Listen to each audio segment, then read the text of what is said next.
Columbia Care's revenue and profits hit all-time highs in the first quarter as 2020 saw record marijuana use. Shares are up nearly 300% over the past year, although the pot stocks have had a rocky few months.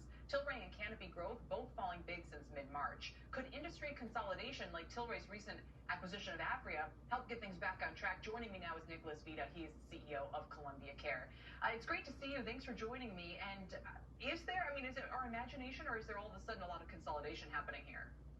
There is a lot of consolidation, but it's a highly fragmented market, and I think it's one of the most attractive markets out there. So there's a huge incentive for people to create scale and scales of economy in the industry throughout the country. What's driving your record numbers here? Is it quite simply the increasing legalization we're seeing across the country? Is it also something fueled by the pandemic in particular? You know, I think it's a combination of things. It's a very interesting market because we've had an 89%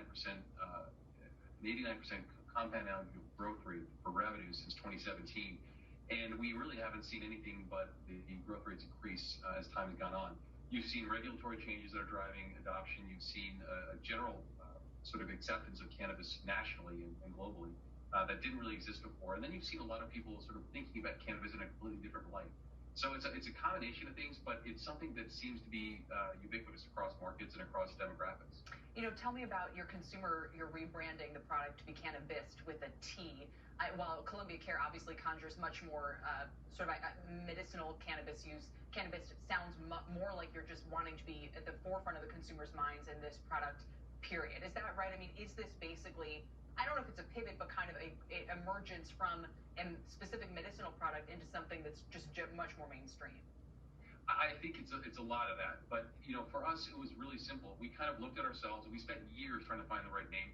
I actually chose Columbia Care, and we chose it for a very different set of reasons, because back then in 2012, 2013, it was a highly medically driven industry at each individual state.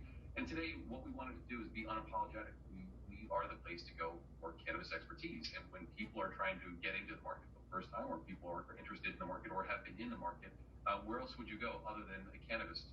And so it was a little bit like calling a shoe a shoe.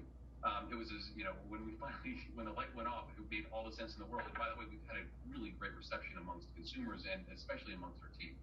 So I wonder where we are in terms of your expectations about legalization federally. You know, how important is it for something like that to happen? Especially, I believe you guys have a credit card deal, for instance, where the financial access for cannabis remains challenged because it's still illegal, federally speaking. So what are your expectations around any change in status under the Biden administration?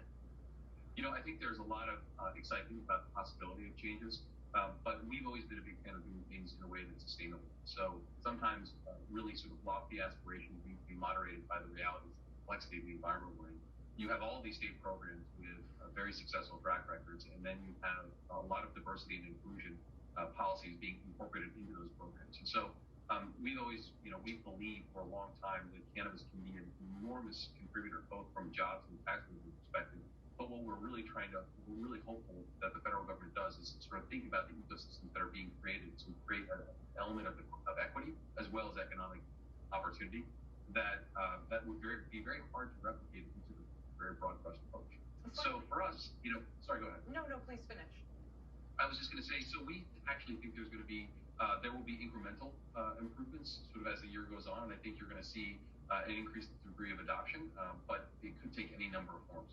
Right. And I was just going to ask, I mean, I think this is investors kind of thinking through this as well, you know, valuing your company in the long run. Is it like a food products business? Is it like a technology business? Is it like a healthcare business? I mean, you seem to kind of straddle a lot of those worlds.